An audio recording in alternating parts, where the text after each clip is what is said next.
Hello, everybody, and welcome to another edition of Charts with Dan. We are on Tuesday this week because of the 4-day Martin Luther King Jr. holiday. But as timing would have it, it turns out that Spider-Man No Way Home actually crossed a very important box office milestone yesterday, so the timing wasn't so bad after all. Thank you for joining me. Just a reminder that if you like what you're watching and you want to take it with you as an audio podcast, I have all of those links in the description below for my podcast channel. Spotify, Stitcher, Apple, wherever you listen, there's probably availability there. So you can check those links down in the description below. Also, a programming note. For the first time, I'm going to be covering a film festival this upcoming week. Sundance has gone completely virtual this year due to the surge in the pandemic, and so I will be covering, I think it's something like 20 movies I'll be watching between this Thursday and next Wednesday. So stay tuned here on the channel for some stuff, maybe looking forward to what we're going to be seeing at Sundance. Definitely a wrap-up after Sundance of some of my favorite films, and then perhaps even a review or two or a couple of little pods in the middle of the festival. I'm super excited. Covering a film festival is something that has always been at the top of my list of what I've wanted to do. And even if I can't go this year, it's really, really fun to be covering it. I also want to take a moment, as always, to thank my partners here on Charts with Dan, Carbon Health. They are committed to making healthcare affordable and available. You can check the Carbon Health app to see if there is somewhere near you. It's especially helpful if you're traveling and you feel like you need medical attention. If you need a COVID test or a vaccination, you can find all of those services at any Carbon Health location, and I want to thank them as always for being partners with me here on the show. Let's look at the box office, and we will start with the 3-day weekend. So this is Friday through Sunday, and this was dominated by the other big box office story this week, which is Scream. One of those rare revivals that's been a critical hit. Seems like it's been a hit mostly with audiences and a box office success because it was number one over the 3-day weekend with just over $30 million.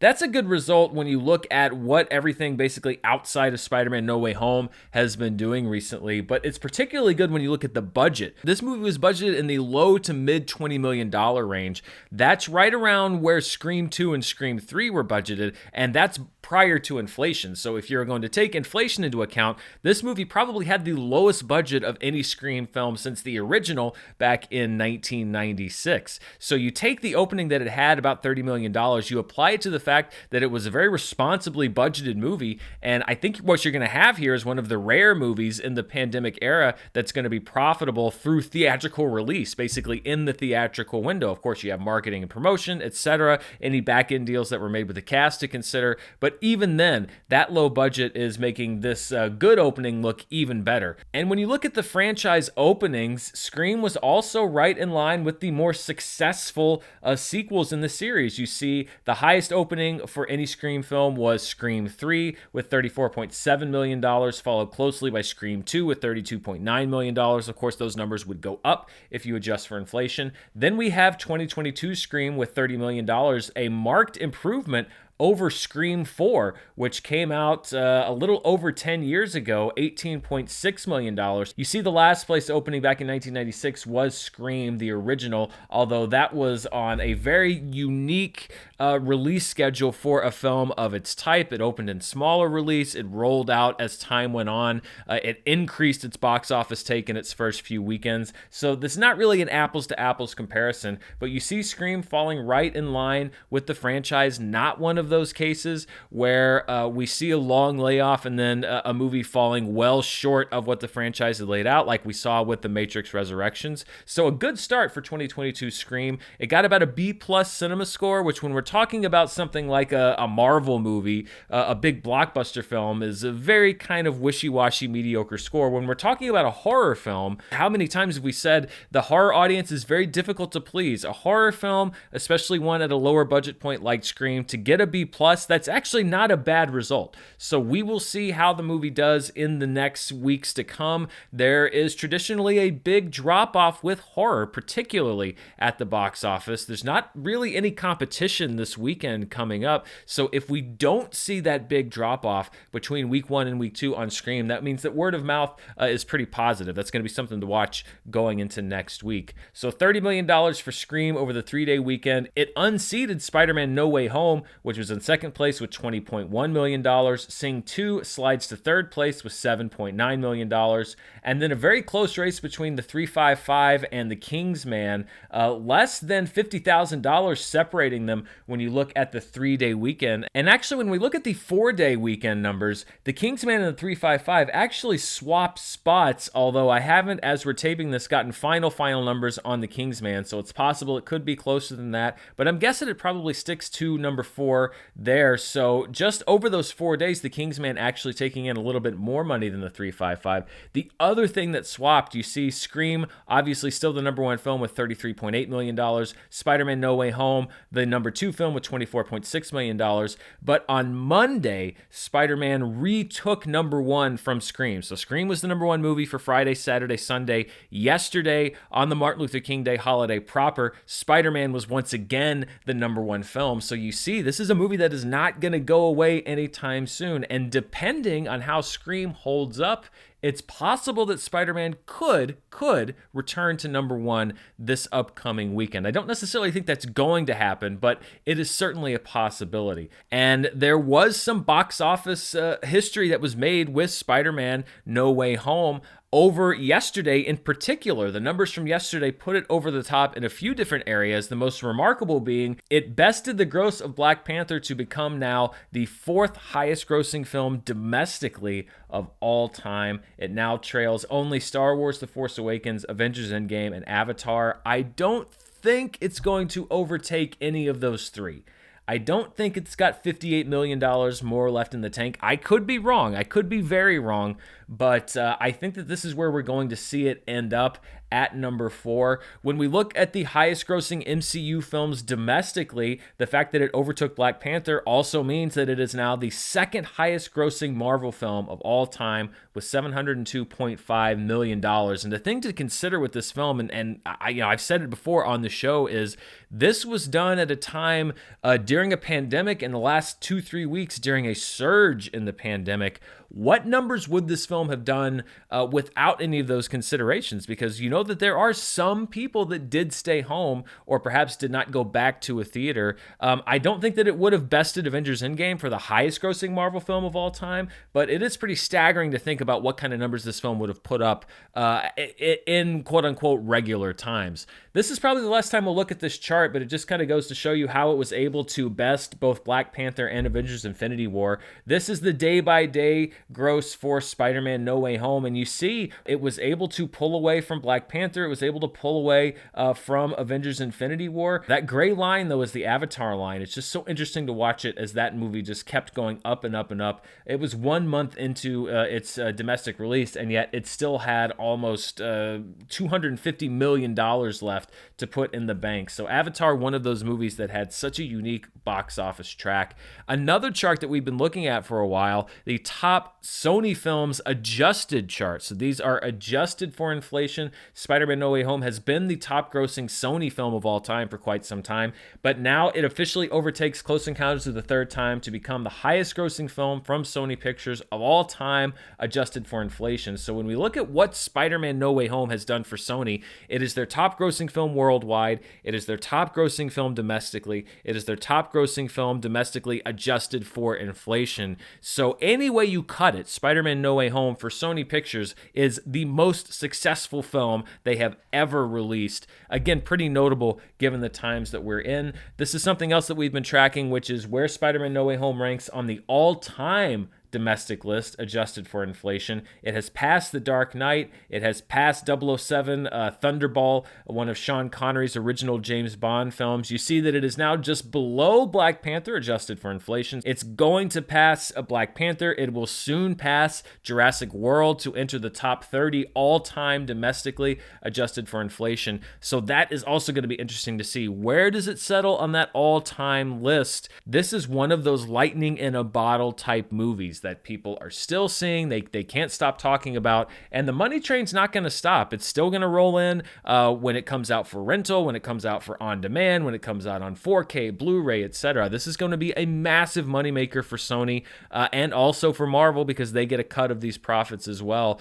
This is going to be a massive moneymaker for both of those studios for quite some time. When we look at the per theater average, Scream takes over from Spider-Man No Way Home with about an $8,200 average per theater. That was about on par with what Spider-Man earned theaters last week when it was in its 4th week in theaters. But still, theaters very happy to be selling a lot of tickets for movies. That means that of every theater, 3,664 of them that showed Scream, they made about $8K per theater. So another good recovery weekend for theaters as they try to get back on track. Looking at movies that were in less than 1,000 theaters or 1,000 theaters or fewer, the limited or specialty box office, Licorice Pizza remains on top by a lot. It has dominated this chart for 2 months ever since it originally opened, and another $879,000 added to its pot. It is still under 1,000 theaters, so it has not breached that 1,000 theater barrier yet. Parallel Mothers moves up to number 2 in 49 theaters with $119,000, followed by Drive My Car, which has been building slow momentum in 65 theaters at $76,000. 83, still in 94 theaters, brings in another $74,000, and Red Rocket continues its limited run in 82 theaters with another $40,000. Something that we started last year that we're going to continue doing is to track the box office progress week by week. Last year were comparing it to 2019's box office versus 2020's box office. This year we're going to be looking at the 2022 box office versus 2020 and 2021. And what we're seeing, this little green line right at the very top of the chart here, is what we've done so far. And as you can see right now, we are far behind where we were at the beginning of 2020 in the weeks before theaters shut down at the very beginning of the pandemic. And looking at the schedule ahead and where we're going, it's very possible when we look at things like week 5, we have movies like Moonfall and Jackass, the 4th Jackass film. It's possible that those grosses could combine to bypass that week in 2020. But if that doesn't happen, then the best bet is probably week 9. When we look at week 9, that is the first week of March. That's where back in 2020, theaters began to shut down due to the pandemic. And it's where here in 2022, the Batman is going to be released. The box office only needs to be at about $100 million to bypass the 2020 take. I think it's very obviously going to do that. So if the 2022 box office hasn't bested where we were 2 years ago by week 9, then I think it's almost assured, unless something drastic happens, that we're going to see that happen in week 9. And it's kind of fitting because that's almost precisely where things fell off the cliff. So it's going to be interesting to chart this and also to see just how are we doing versus 2021. Are we improving on what 2021 did? Are we tracking it about the same? Do the patterns continue? This is a long road to recovery, and it's going to be interesting to continue tracking this, and I will continue tracking it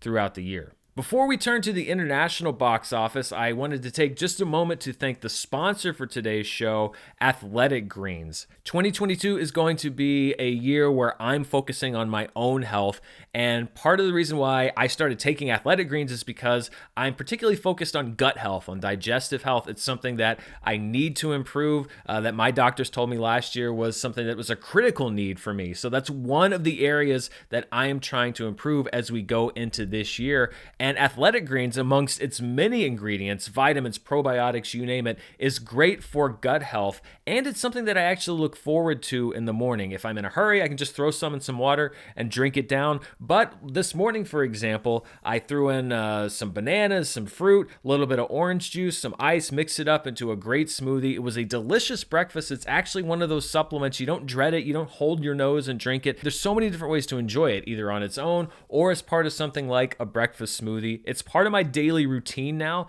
that I actually enjoy doing. A lot of people, including myself, take multivitamins every day, but it's important to choose one with high quality ingredients that your body will actually absorb. Athletic Greens has all of that and more. It also supports better sleep quality and recovery. And if you're talking about cost, it's less than $3 a day, and it's cheaper than getting all of these different individual supplements yourself. It's been a really great incorporation into my daily routine, and to make it easier easier for you, Athletic Greens is going to give you a free 1-year supply of immune-supporting vitamin D and 5 free travel packs with your first purchase. All you have to do is visit athleticgreens.com/Dan. Again, that's athleticgreens.com/DAN to take ownership over your health and pick up the ultimate daily nutritional insurance. And I want to thank Athletic Greens for sponsoring today's show. Let's turn now to the international box office. These are all of the markets that are outside the US and Canada, what we call the domestic box office. And Spider-Man No Way Home is the number one film internationally with $33.4 million. Scream is at number 2 with $18 million, followed by The Matrix Resurrections with $11.1 million, The Kingsman with $10.2 million, and Sing 2 with $8.4 million. So when you combine the international numbers and our domestic numbers, we get the top movies worldwide, and Spider-Man No Way Home is still the number one film in the world with another $54.2 million. Scream, though, very close behind, $48.6 million. Again, that's about double its budget. So a good start just in the first week for Scream worldwide. Sing 2 is at number 2 with $16.7 million, followed by The Kingsman with $12.5 million, and The Matrix Resurrections with $11.9 million. One thing that a lot of people asked me about was when we look at the overall worldwide top 10, the fact that Spider-Man is in there, but a lot of people saying, well, Spider-Man does not have a Chinese release. What would the numbers look like for films if you excluded the numbers that they got from China? And that's actually a really good question. The answer is that the top 5 would look exactly the same. If you take what the totals were, you take out what it made in China, the top 5 stays the same, but Spider-Man actually moves up to number 6 from where it is currently. So when you take the Chinese grosses out of Jurassic World and 2019's Lion King, Spider-Man No Way Home actually bests them, which it may eventually do anyway. But that was very interesting. It's not a huge improvement for No Way Home, but at the same time, it does bump it up a couple spots on the all-time worldwide list. When we look at the year, and the year is very young domestically at the box office, Scream is now the new domestic number one for 2022 with $33.8 million, followed by The 355, which drops down one spot. The animated film Belle, which I also saw this past weekend, I quite enjoyed it, is at number 3 with $1.6 million. It opened this weekend as well. Aileen, which is a Celine Dion documentary, it's generated a little bit of controversy, is at number 4 with $587,000. It wasn't on last week's list because it's kind of tough to parse out what counts, what doesn't count, when did something open, when did it not open, and where. So that is now on the 2022 list. See for Me is at number 5 with $40,000, followed by Who We Are, which is a documentary about the history of racism in the United States. That comes under the charts with $24,000. Sparks, the Ken Sparks story, is at number 7 with $17,000. And congratulations, Italian Studies. You've only made $3,400, but you're one of the 10 highest grossing movies of the year so far in 2022. Enjoy being on that list. When we look at the worldwide box office, again, this is very difficult to parse as far as getting information in. This is as complete as I can make it, and I pulled this from about 3 different sources. First of all, we have a Chinese film called Another Me, which is number 1 with $61.4 million. That was not on my initial chart last week because, according to my initial research, Another Me was slated to open on December 31st. I think I even had it in my box office roundup for that week. However, when I investigated further, apparently the official date was pushed to January 1st. The cynic in me, and I don't think this is unfounded, perhaps says that it was pushed one day so that there would be a Chinese film at the top of the box office at the beginning of 2021 instead of there not being one. But all the information I could find was that the official release date for Another Me was pushed to January 1st, so it is now the number 1 movie of the year. Scream, though, very close behind at number 2 with $48 million. The 355 at number 3. An Indian film called Bangaraju is at number 4 with $8.2 million.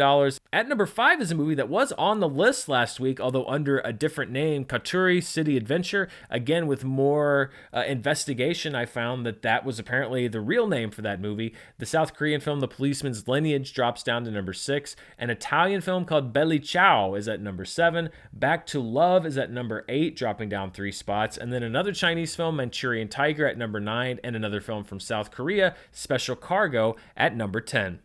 Before we look at the streaming charts, I always like to do a flashback to a previous year in box office history, and we're going to go back 25 years to 1997 when there was another Scream in the box office top 5, but it was not number 1. The number 1 film was actually the Penelope Ann Miller supernatural horror film The Relic, opening at number 1 with $9 million. Evita in its third week was at number 2 with $8.3 million. The John Travolta film Michael was in third place with $8.2 million. Then we see Scream in its fourth week with $7.4 million as it continued an impressive box office run. And then in its fifth week, on the way to several Oscar nominations, Tom Cruise and Jerry Maguire with $7 million. Before we go, as always, I want to look at the streaming charts, and we will start with Amazon. Not a whole lot of change on this chart. Sing 2 is at number 1, Ghostbusters Afterlife at number 2, available for purchase. Venom Let There Be Carnage available for rental at number 3. A Journal for Jordan, the sole new film on this chart, available for premium video on demand at number 4, followed by No Time to Die, Free Guy, King Richard available premium video on demand, Spider-Man Far From Home, The Amazing Spider-Man, and Sing. So Sing with 2 films on the Amazon chart. However, when you look at the iTunes charts, there were some additional changes. The top 3 are the same. Sing 2 is at number 1, available premium video on demand, followed by Ghostbusters Afterlife and No Time to Die. Eternals is available now on Disney+, also available for purchase on iTunes. It comes in at number 4, followed by Venom Let There Be Carnage. Then 2021's Dune returns to the chart, followed by Spider-Man Far From Home. Then a return from Free Guy and Spencer at numbers 8 and 9. And The French Dispatch stays on the chart at number 10. Let's turn now to Netflix, and we are combining the way that I've been looking at Netflix. So we're first going to look at the most watched movies and series globally, and then the most watched movies and series here in the United States. And this is data that covers the week of January 3rd through the 9th. Don't Look Up remains the number 1 most watched film at number 1, followed by Mother Android at number 2, a new film on the chart. The Lost Daughter and Back to the Outback stay on the chart at numbers 3 and 4. The Wasteland on the chart at number 5, followed by The Unforgivable and Red Notice. Then we get a couple of non-Netflix originals, the Adam Sandler comedy, Just Go With It, and The Rock in Journey to the Mysterious Island is there at number 9. Then we have the Netflix original film SEAL Team at number 10. Looking at the overall top 10 most watched series on Netflix, Cobra Kai, easily the most watched anything on Netflix with over 107 million hours watched. Season 4 in its second week stays on top, followed by Stay Close at number 2. Entering the chart is Café con Aroma de Mujer, Season 1 at 82.9 million hours watched, followed by The Witcher Season 2, so people still catching up with The Witcher, and then Emily in Paris Season 2, Rebelde Season 1, and Manifest Season 1, both making debuts on the most watched global charts. Manifest, not yet a Netflix original. This is people going back and watching the original episodes that aired on broadcast television. The Witcher Season 1 is at number 8, followed by The Queen of Flow Season 2 at number 9, and then a new series, Singles Inferno Season 1 at number 10. And finally, turning to the most watched movies and series here in the United States, Don't Look Up is at number 1. Journey to the Mysterious Island moves up to number 2 here in the United States, followed by 2005's The Longest Yard, starring Adam Sandler, at number 3. Just Go With It at number 4. The Ben Affleck film The Town at number 5, followed by The Lost Daughter at number 6. And then 4 studio films rounding out the top 10. Charlie and the Chocolate Factory at 7, Dark Shadows at 8, Rise of the Guardians at 9, and First Sunday at 10. So only 2 Netflix originals, Don't Look Up and The Lost Daughter, on the 10 most watched movies on Netflix. That's the first time in a while. I think it's because the Netflix release schedule has slowed down just a little bit. They're kind of reloading their guns for 2022, opening the door for some more of these Hollywood films to be in those top 10 spots. And then finally, looking at the most watched series on Netflix in the United States, Cobra Kai Season 4 at number 1, Stay Close at number 2, The Witcher Season 2 at number 3, Queer Eye at number 4, Emily in Paris Season 2 at number 5, The Witcher Season 1 at number 6, Cobra Kai Season 1 at number 7, and Cobra Kai Season 3 at number 8. And then if you look down at number 10, Cobra Kai Season 2. So all 4 seasons of Cobra Kai currently occupying a spot on the 10 most watched series on Netflix in the United States. And then at number 9, oh, it's like the warm embrace of an old friend, Coco Melon, Season 4, the 9th most watched series on Netflix in the U.S. for the week of January 3rd through the 9th. So the kids are back in school. By God, throw Coco Melon back on that TV. Entertain them. I've heard from so many parents saying, I know that you may be a little bit confused by Coco Melon, but it's apparently a lifesaver for people with young kids. So no wonder it's back there on the top 10. So that does it for charts this week. Not a whole lot coming out in theaters this upcoming weekend. There's a romance called Redeeming Love that opens this weekend, but there's also a movie that I'm going to check out of sheer curiosity. It's called The King's Daughter. It stars Pierce Brosnan and Kaya Scodelario, and this movie was filmed in 2014. Paramount Pictures was set to release it in 2015, April 2015, which when you think about it, that was 2 presidents ago. That was no new Star Wars movies ago. It pulled the release just weeks before the movie came out because apparently the movie needed more time for post-production. And then it has been bounced around between different distributors for almost, 7-8 years now. It is finally opening this weekend, and I have to go see it. Why now? Why in theaters? So many unanswered questions. So I'll be checking out The King's Daughter. If it's something truly special, you may see something about it here on the channel or on the podcast network. Also, as I mentioned, stay tuned for updates from Sundance as I take in those films. It is going to be a buffet of movies. There's a couple days where I'm not really sure where I'm going to get sleep, but I'm also super excited to be doing a festival because this has been on my to-do list forever and I wasn't able to do it before now. Part of this new freedom allows me to do things like just say, I'm going to spend 4 days watching Sundance movies. Hereditary came out of Sundance, one of my favorite movies ever. Coda, which is getting a lot of buzz in the awards scene right now, came out of Sundance. Maybe the next big hit might be right there. I'm going to be keeping my eyes peeled, and I'll be sure to keep you updated on anything new and exciting that I see. Thank you so much for watching. I want to thank Athletic Greens for sponsoring the show, and as always, I want to thank my partner, Carbon Health, for presenting the show. I will be back later this week with news, reviews. Who knows? There's a lot of film stuff coming down the pike. Stay tuned right here to the channel. Thank you so much for watching. Stay safe, and I'll see you next time. Bye.